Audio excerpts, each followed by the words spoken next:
መጽሐፍ ቅዱስ ላይ ኃጢአትን መደበቅ ምን እንደሚያመጣ የሚያሳይ አንድ ታሪክ ልንገራችሁ።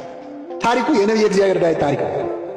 ዳዊት በሕይወቱ እድሜውን ሙሉ ያለቀሰባት አንድ ኃጢአት ሰርቷል። ምንድነው ካላችሁ፣ በመጀመሪያ ሥራ መፍታት። ሥራ ፈቶ በቤቱ ሰገነት ላይ ሲመላለስ ኦርዮ የተባለ ኬጢያዊ ሰው ሚስት ገላዋን ስትታጠብ አየ። ባየ ጊዜ ልቡ በዝሙት ጦር ተነደፈ። ማናት ይቺ ሴት ብሎ ጠየቀ። የኬጢያዊው የኦርዮ ሚስት ናት አሉ። አስመጣት። ተመልከቱ፣ ኃጢአት የሚጀምረው ማናት ሲባል የገሌ ሚስት ናት ሲባል ማቆም አለበት። ባለ ትዳር ነው ሲባል ማቆም አለብሽ። ባለ ትዳር ናት፣ ባለ ትዳር ነው ከተባለ በኋላ ጨዋታው ከቀጠለ መጨረሻው ነው። ማናት አለ፣ የኦርዮ ሚስት ናት። አስመጣት፣ አስነወራት ይላል። ምን አለ መጽሐፍ ቅዱስ? ባልና ሚስት ተስማምተው የሚፈጽሙትን ሩካቤ አወቃት ይላል። አዳም ሚስቱን ሔዋንን አወቃት ይላል። ከሕግ ውጭ ከሆነስ አስነወራት ይላል። ግብሩ አንድ ነው፣ ግን እግዚአብሔር የሚያየው በተለያየ አይነት። ይችን ሴት አስመጣት፣ አስነወራት። ሴቲቱ ገላዋን ትታጠብ የነበረው ከወር ልማዷ ነጽታ ነበርና ወዲያውኑ ጸነሰች። ከዛ እንዳረገዘች ላከችበት መልእክተኛ። ስለዚህ ዳዊት ምን አረገ? ጦር ሜዳ ደብዳቤ ልኮ ኬጢያዊውን ኦርዮን አስመቶልኛል። እንዴት ነህ? ጦሩ እንዴት ነው? ሰላም ነው ያለው። እግዚአብሔር ይመስገን፣ ታቦተ ጽዮንን ይዘን እግዚአብሔር አልተወንም፣ ጠላቶቻችንን ድል እየነሳን ነው አለ። በልሽ ወደ ቤት ግባና አረፍ በላ ነው። ዓላማው ምንድን ነው? ዳዊት ገብቶ ከሚስቱ ጋር እንዲተኛና ልጁ የማን ነው እንዲባል፣ እሱ ነው እንዲባል። ኦርዮ ውጭ አደረ። ከዛ ዳዊት ሲያጣራ ውጭ አደረ። ምን ነው አለው? የእግዚአብሔር ታቦት በደጅ አድራ፣ ታቦተ ጽዮን በደጅ አድራ፣ የእስራኤል ጎበዞች ወጣቶች ከጠላት ጋር እየተዳነቁ እንዴት እኔ ገብቼ ከሚስቴ ጋር ተኛለሁ አለ። አይገርም? ኦርዮ ኬጢያዊ ነው። ኬጢያውያን አሕዛብ ናቸው። ከአሕዛብ ወገን መጥቶ ተገርዞ ነው እስራኤል ላይ ሆነ። ኬጢያዊው ኦርዮ ለዳዊት ስለ ታቦተ ጽዮን ክብር ይንገረው። በእውነት አይገርማችሁ? ስለ ታቦተ ጽዮን ክብር፣ የእግዚአብሔር ታቦት በደጅ ያድራል። አንዳንዴ እኮ የማያምኑ ሰዎች ከኛ ተሽለው ይመክሩናል። እና ኦርዮ ስለ ታቦተ ጽዮን ክብር ለዳዊት እንዴት ይነግረው? የእግዚአብሔር ታቦት በደጅ ያድራ፣ እንዴት እኔ ከሚስቴ ጋር ገብቼ ተኛለሁ አለ። ከምን ጋር ገብቼ? ከሚስቴ ጋር። ዳዊት እኮ ከሰው ሚስት ጋር የተኛው ምንድን ነው እያለን ያለው መጽሐፍ ቅዱስ? እግዚአብሔር ምን ሊለን የፈለገው? ልበ አምላክ እኮ ነው ዳዊት። 7 ሀብታት የተሰጡት እኮ ነው። ማንንም እንዳናምን ነው ምእመናን። እገሌ በቃ ነው፣ እገሌ ነቃ ነው፣ ጸሎተኛ ነው፣ ሰባኪ ነው፣ ዘማሪ ነው፣ አጥማቂ ነው ብላችሁ ማንንም እንዳታምኑ።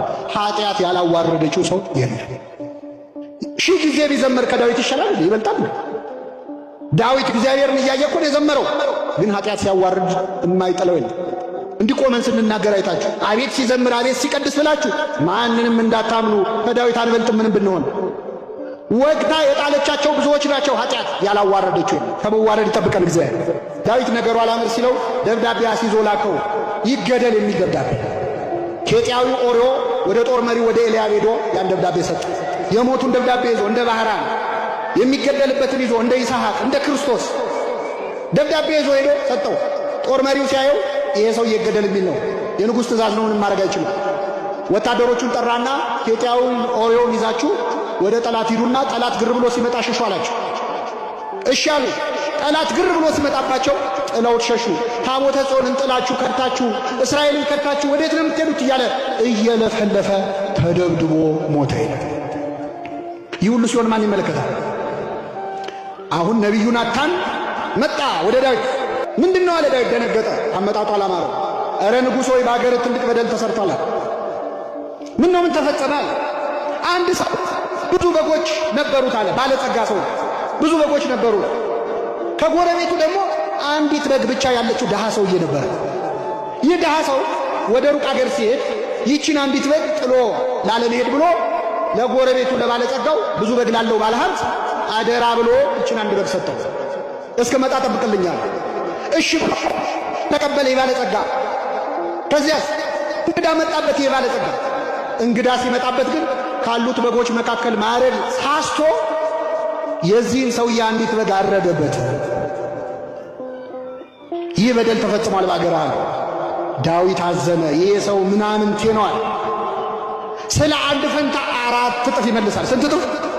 ንጉሥ ሆይ የፈረድከው በማን ላይ ነው? በራስ ላይ። ያ ሰው አንተ ነህ፣ ያ ሰው አንተ ነህ። አቤት የሰው ኃጢአት ስንሰማ ደስ ይለናል። ወደኛ ሲዞር እንዴት ያስደነግጣል። ያ ሰው አንተ ነህ። 100 በጎች አሉት የተባልከው እግዚአብሔር ባይፈቅደውም ዳዊት ብዙ ሚስቶች ብዙ ቁባት ነበሩት። አንተ ነህ ባለ ብዙ ሚስት አንተ ነህ። አንዲት በግ አለው የተባለ ኦሪዮን አምኖ ጥሎልህ ሄደ። ጦር ሜዳ ሊዋጋ እንግዳ መጣበት የተባለው ፍትወትህ ነው፣ ጊዜያዊ ስሜትህ ነው። ከብዙ ሚስቶች ጋር ልታሳልፍ ስትችል አደራ ብሎ የሰጠህን አንድ ሚስቱን ወሰድክበት፣ እሱንም ማስገደልከው። ንጉሥ ሆይ የፈረድከው በማን ላይ ነው? በራስ ላይ ነው። ዳዊት ይገርማቸዋል ምዕመናን፣ ስለ አንድ ፈንታ ስንት እጥፍ ይመልስ ነው ያለ? 4 እጥፍ መለሰለት እግዚአብሔር። 4 እጥፍ። እንዴት? ከዚህ ሴት ከቤርሳቤ ከኦሪዮ ሚስት የተወለደው ልጅ ጥቂት ቀን ታሞ ጮሆ እግዚአብሔር አልሰማውም፣ ልጁ ሞተ። አንድ በሉ። 2 የዳዊትን ሴት ልጁን ወንድ ልጁ አምኖን የሚባል ወንድ ልጁ ተነስቶ ትዕማር ትባላለች፣ የገዛ እህቱን ደፈራት። የገዛ እህቱ በቁሟ ቀበራት፣ አዋረዳት። ዳዊት አለቀሰ። ስንት ሆነ? 3ኛ የዳዊት ሌላ ልጅ አቤሴሎም እንዴት እህቴን ይደፍራል ብሎ ይህን ደፋሪውን አምኖንን ገደለው። ስንት ሆነ? 3። ገዳዩ አቤሴሎም ደግሞ ዳዊት ላይ አምጾ በጦር ሜዳ ተገደለና ሞተ። ስንት ሆነ? 4። ስለት እግዚአብሔር አንዳንዴ እግዚአብሔር የማይሰማ መስሎን እንዲያርግብኝ እንዲጨምር እንዳትሉ ምመናል። የቃልህን ፍሬ ሊያበላህ ይችላል። እግዚአብሔር የማይሰማ እንዳይመስላል። አሁን ይህንን ለምን አነሳው? ዳዊት የሰው ሚስት እስከ ማስገደል ድረስ የደረሰው ኃጢአቱን ምን ለማድረግ ነው? መልሱልኝ። ኃጢአቱ ተደበቀ አልተደበቀ? እጅ ብላችሁ እዚያው ደምረን ላይ የዳዊትን ኃጢአት እየሰማችሁ ነው አይደለም? እኔው በአደባባይ እየተናገርኩ ገና ሌላ ደብሬ እጄ እናገራለሁ። ኃጢአቱን ደብቃለሁ ብሎ ነበር። መማሪያ ሆኖ በዓለም ላይ ሁሉ የዳዊት ኃጢአት መነገር ጀመረ። መማሪያ ከመሆን ይሰውራችሁ። አይገርም? ራሱ ኃጢአቱን እንኳን ደብቀለትም እግዚአብሔር። አብርሃም ይስሐቅን ወለደ፣ ይስሐቅ ያዕቆብን ወለደ፣ እሴይም ዳዊትን ወለደ፣ ዳዊትም ከኦሪዮ ሚስት ሰሎሞንን ወለደ ይላል። ከማን ሚስት?